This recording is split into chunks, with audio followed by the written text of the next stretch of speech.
Well, hello. I am coming today from the Cumberland Bunker. It is late July 2024 as I record this. And I wanted to do a video, I might do two, about NASA television and the history of NASA television, because in a few weeks, NASA television as it has existed for a long, long time will cease. By that I mean a linear 24/7, 365 programmed channel. And there's a lot of reasons for that I can go into, but I thought for posterity, since I was a part of several decades of this history, I would record a video or two with some of the details about NASA television. I may do another video about the early history of it, but I'll summarize it quickly here. NASA television came out of a space shuttle requirement. The space shuttle program, as it was being developed in the 70s, they had some requirements for coverage during missions, leading up to missions, that would require two full-time satellite transponders. Now, back in the 70s and 80s and into the 90s, a single analog television channel would consume an entire C-band transponder. And during pre-launch and launch phase, there was a requirement for an ICE team to monitor cameras at the pad that was based out of Marshall Space Flight Center, and a mission evaluation room team at the Johnson Space Center. And to do that, they combined two channels into one television signal, where one channel was on every other field of interlaced video and the other channel was on every other interlaced video. So in that way, they were getting two channels for the price of one, but it reduced the image quality, but it was good enough for what they needed. The other transponder was for what was called operational television. And operational television was essentially television that was necessary for the operations and monitoring of a space shuttle mission. And so this would begin during launch countdown and proceed through landing. And for some time, that program or that programming came to be known as NASA Select. And so NASA television, as we know it, was born out of the decision to use that NASA Select or operational television channel when it was not being used for a space shuttle mission. So you got to remember, NASA told the world that in the early days of the shuttle program, very quickly we would be launching one or two a month, and of course that cadence never came to be.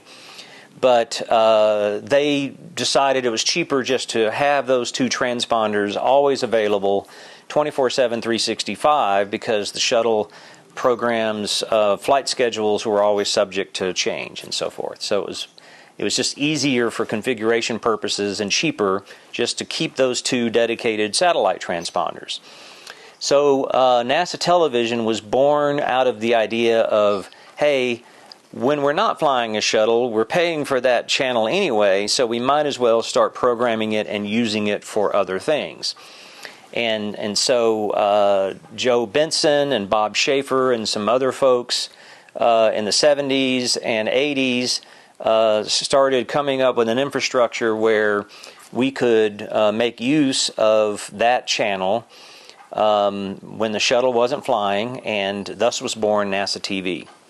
And that has been the case ever since. Now, a lot of things have changed since we left the shuttle program, went into the International Space Station era.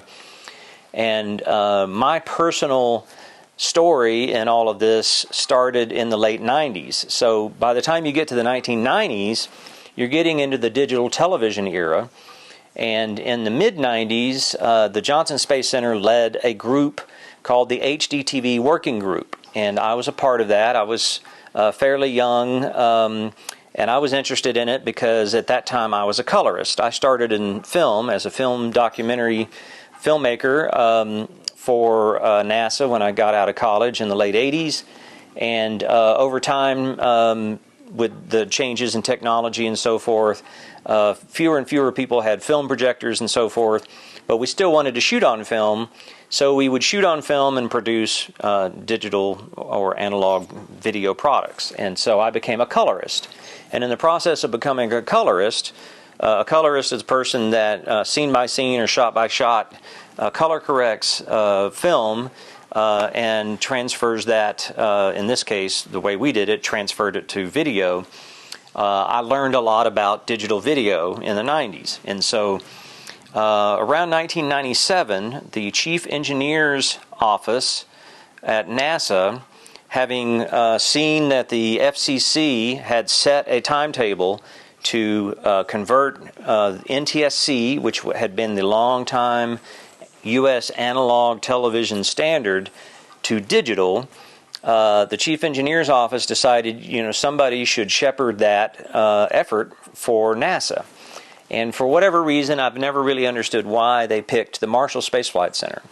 And so Marshall Space Flight Center received a letter in 1997 naming it the lead center for digital television, and it was given a task to come up with a plan and a budget for transitioning NASA's television infrastructure from analog NTSC to digital.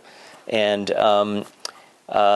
through the course of time, late 97, early 98, I was named the lead for that effort, and I stayed involved in that until just before my retirement in 2023. So that brings us to the late 90s, and we assembled a team and started doing basically an assessment of how much video equipment was at the agency, the centers, and so forth. And at some point, I just asked the leadership at NASA a question. I said, why are we assuming we're going to do one-for-one replacements, a camera for a camera and a recorder for a recorder? Why don't we hit the reset button and just see what are NASA's television infrastructure requirements in the modern era? This would have been the late 90s. And so they agreed, NASA management agreed and said, okay, come back with some plans for converting NASA television from analog to digital, and rather than a one-for-one swap, what are the new requirements and so forth. And so we set off to do that. At some point in early 2000, if I remember right, we were giving some briefings up at NASA headquarters. By that time, we had assembled a team, Sandy George and Walt Lindblom, permanent members of that team at the Marshall Space Flight Center working with me.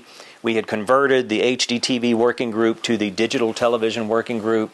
We had members, both civil service and contractors, from every NASA center as a part of that. We had met a couple of times at different NASA centers, and several of us would go to NAB and meet together at NAB.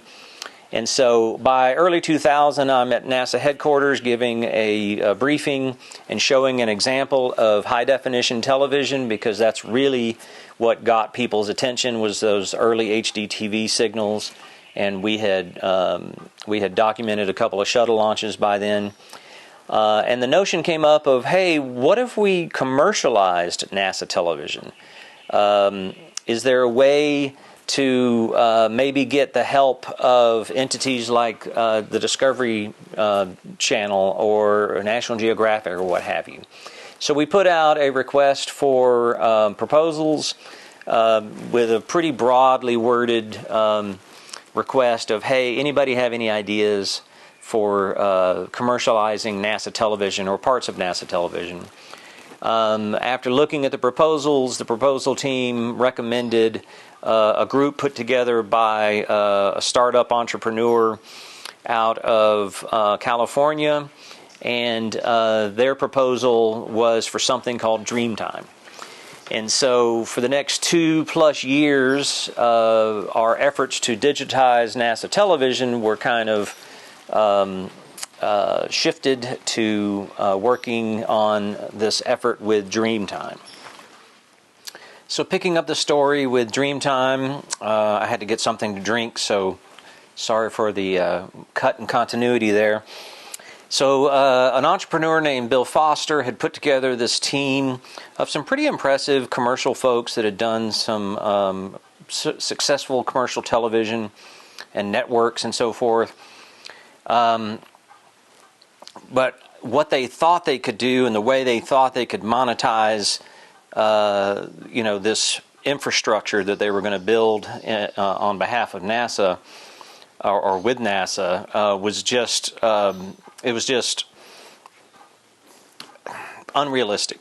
That's a long story, maybe a subject for another day for its own video, but suffice to say that after a couple of years, the money dried up and the whole enterprise went away.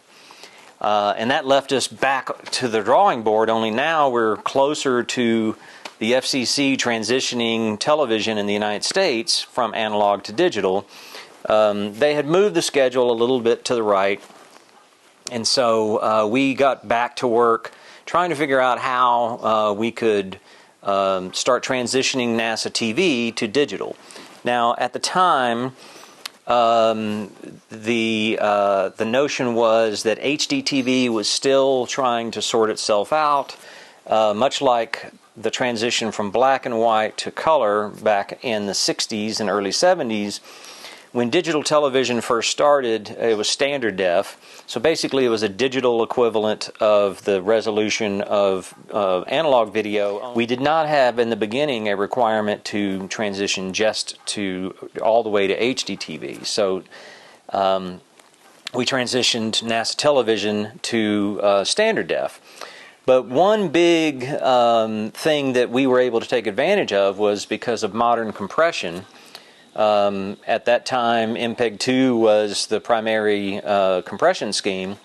We could squeeze multiple channels into that single transponder. We're still flying the shuttles during this time, and we did have the Columbia accident that led to me and my team getting involved in a lot of return-to-flight things. But while that was going on, we were still transitioning the agency. And so digital NASA television was born, I believe, in 2006. I'll verify that, going by memory. And with it was born multi-channel digital television. So we had NASA TV, the primary channel, and then we had what we called the media channel. And at that time, it was a really big deal to have education programming, and so we had the education channel as well. And so we used that satellite transponder for all three of those things. So we had the education channel running all the time, and we had NASA TV running all the time. And if we needed to, we could bring up a third channel if we had conflicts. Because one of the problems with NASA television back in the analog days is it was, you never knew what was going to be on it. It would be used for backhaul for interviews, for example, so live shots and so forth. And it would be very confusing to anybody at home watching because you wouldn't hear the questions, you'd just hear the answers.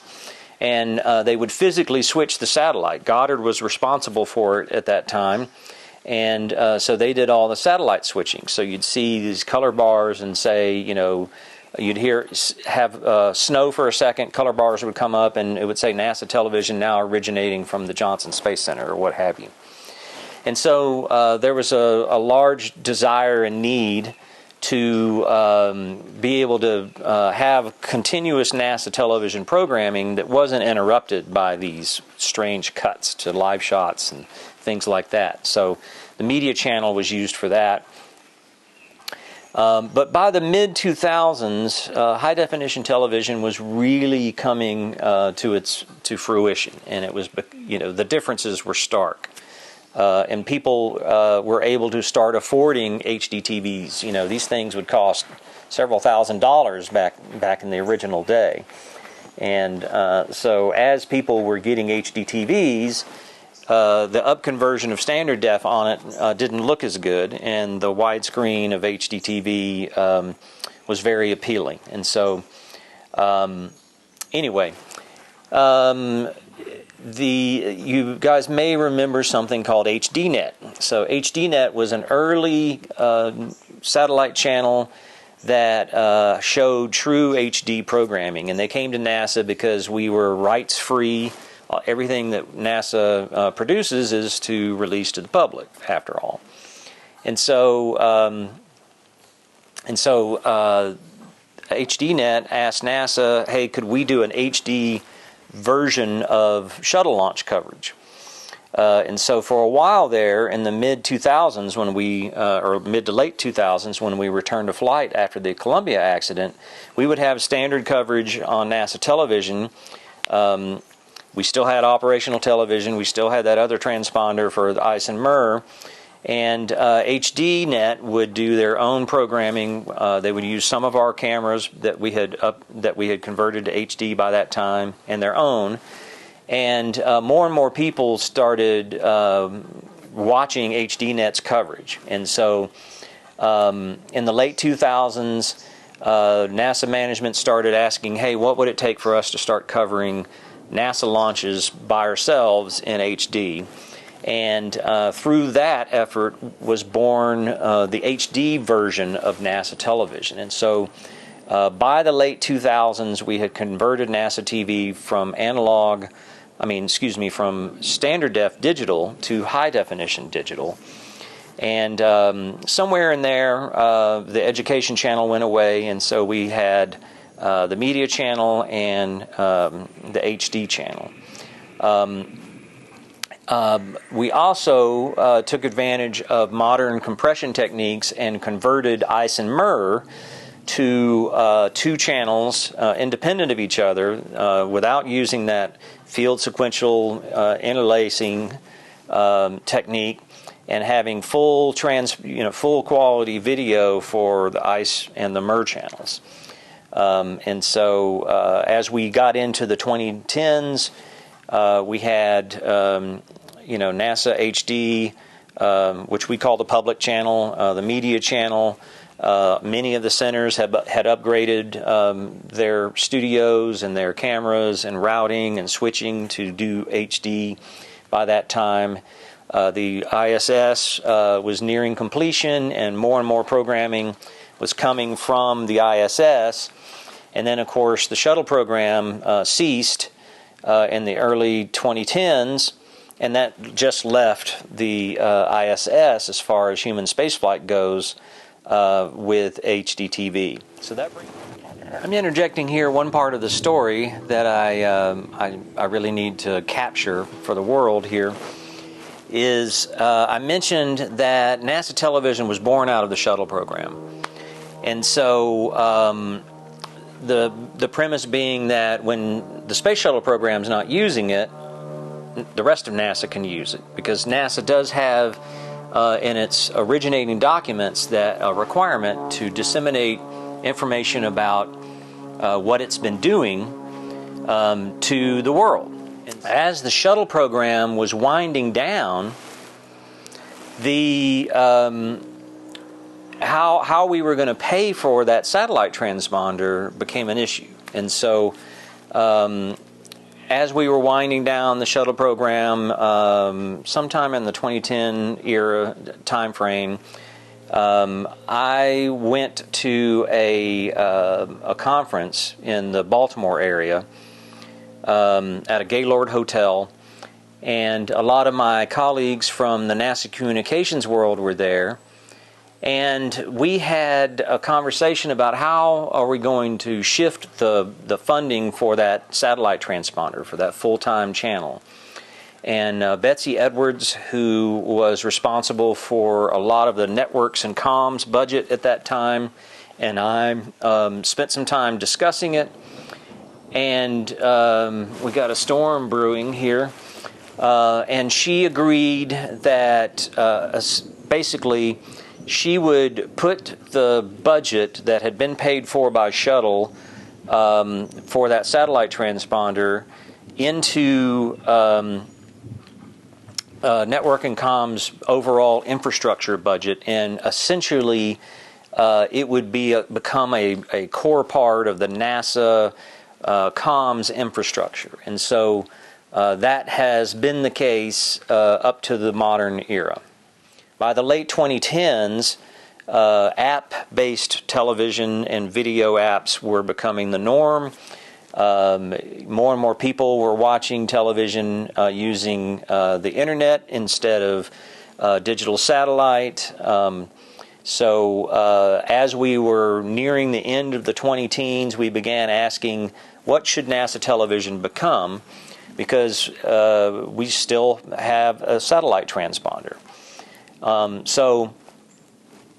As we get to the modern era, NASA has launched an app kind of based on the NBC Olympics model, something that we talked about in the late 2010s. I believe it was 2018 at a NASA DTV working group meeting where I was talking about the Olympic coverage and how the Olympics app, if there was live video, you could see it on the top and choose which channel you wanted to watch, which sport you wanted to watch. If there was a sport you missed, then you could watch the coverage with video on demand, and began pondering, is that what NASA television should eventually become? I wasn't alone in this. Bob Jacobs, my partner in crime at NASA headquarters in the media world, in media relations, digital media relations, and outreach, had the same concepts, same ideas. So as we get into the 2020s and a new administration, the Biden administration officials, particularly in communications, said, hey, let's transition NASA television to an app-based infrastructure. That way we don't have to pay for a satellite transponder full-time. And that brings us to where we are now. The NASA Plus is a part of the NASA app, available on multiple platforms, and it has both live video and the video on demand content available. We are in the process in a few weeks, by the end of the summer, going to turn off 24/7, 365 programming via satellite, and that'll just leave us the NASA app, where it's only running programming when it's live. The rest of the time it's video on demand. NASA running a 24/7, 365 programmed channel, actually two, with the media channel as well, is really time consuming. The hub is in Atlanta, outsourced to a company called Encompass that does a lot of video playback and has a lot of satellite capability and so forth.